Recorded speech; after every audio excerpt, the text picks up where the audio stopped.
It was the look in his eyes that told her first. Not the pills, not the lie, the emptiness. She had seen that version of him before. Slow speech, heavy limbs, that distant chemical fog that made it feel like she was living beside a body, not a person. And the worst part, for 1 month, he had finally come back. The laughter returned, the warmth returned, the future returned. Then he disappeared again, all because of a small orange pill bottle he promised he could control.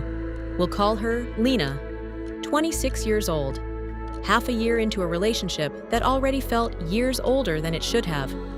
Her boyfriend suffered from anxiety and panic attacks.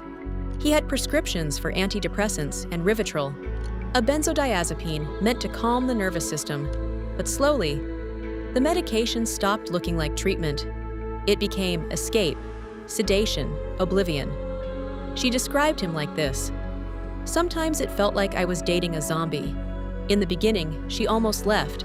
Then he moved into her apartment, and somehow, leaving became harder than staying. Then something changed. He ran out of the pills, and for the next month and a half, she finally saw him again. He was alert, present, motivated. They laughed together, planned their future together. It felt like surviving a storm until the psychiatrist renewed the prescription. And within days, the ghost returned. The next fracture came quietly, not with screaming, not with violence, with omission. One afternoon, he told Lena he was traveling to another city to handle paperwork connected to his exams. Normal explanation, normal day. But when she came home from work that night, she saw it immediately. The slowed movements, the detached stare, the chemical softness in his voice. He was high again, and before she even asked the question, she already knew the answer. At first, he denied it. Then came the silence. Then the shame. Finally, the confession. He admitted he had gone to see the psychiatrist for more pills. Not because he wanted to hurt her, not because he wanted to destroy the relationship, but because somewhere inside him, the fear of reality had become stronger than honesty itself. And Lena realized something terrifying. She no longer trusted the version of him standing in front of her. But leaving wasn't simple anymore, because love had tangled itself together with responsibility. He had no money, no stable future, no home in her country. If she pushed him out, where would he even go? And that's when the relationship crossed an invisible line. She stopped asking, "Can this relationship survive?" and started asking, "Am I responsible for keeping him alive?" So, in desperation, she did something she never imagined herself doing.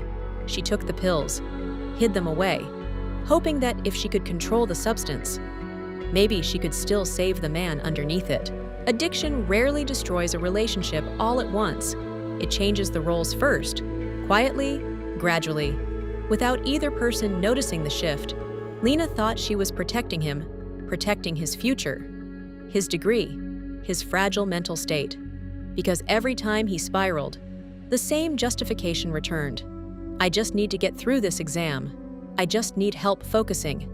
After graduation, things will calm down, but addiction survives on future promises. It always asks for one more exception. Meanwhile, Lena was collapsing in ways no one could see. She stopped sleeping properly. Every strange silence in the apartment felt dangerous. Every locked bathroom door triggered panic. Every delayed response made her chest tighten. She became hyper-aware of his breathing, his pupils, his speech patterns. She wasn't living with a boyfriend anymore. She was monitoring a system. And slowly, her entire emotional world began orbiting around his stability. Then came the realization she could no longer outrun. She missed the version of him that only existed without the pills. The sober version, the laughing version, the future she kept trying to resurrect. But love had become conditional on absence. The man she loved appeared only in short windows between chemical disappearances. And that created the most dangerous hope of all.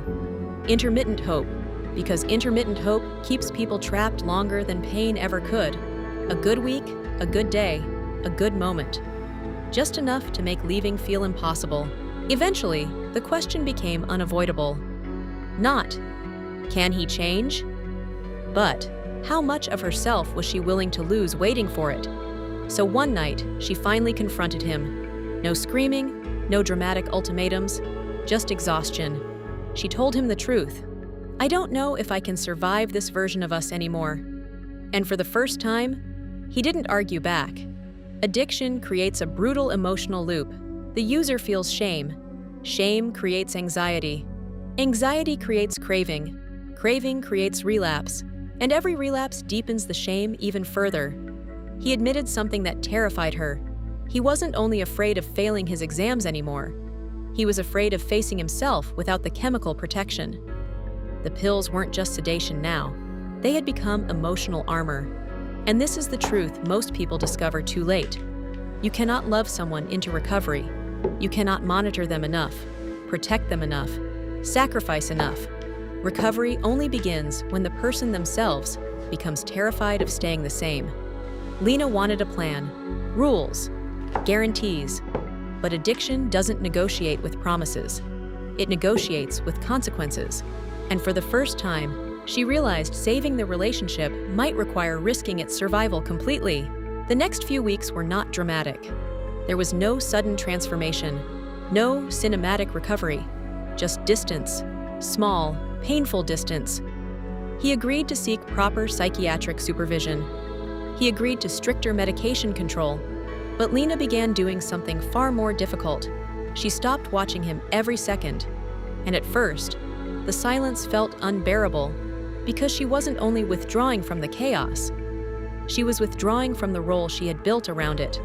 The protector, the monitor, the emergency contact.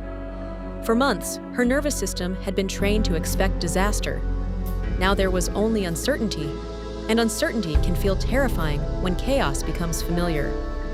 She realized something painful. She had spent so long trying to save him. She had completely disappeared from herself. Addiction doesn't only consume the person using the substance. Sometimes, it consumes everyone orbiting around them. The pills were never the entire story. The real danger was the slow transformation of love into survival. And maybe the hardest lesson Lena learned was this: you can fight for someone with your whole heart and still realize you cannot fight in their place. If this investigation resonated, you're already familiar with the pattern. It appears in different stories, but it behaves the same way. This was Case 003 from the Psychiatrist Journal. If you want to continue the archive, you know what to do.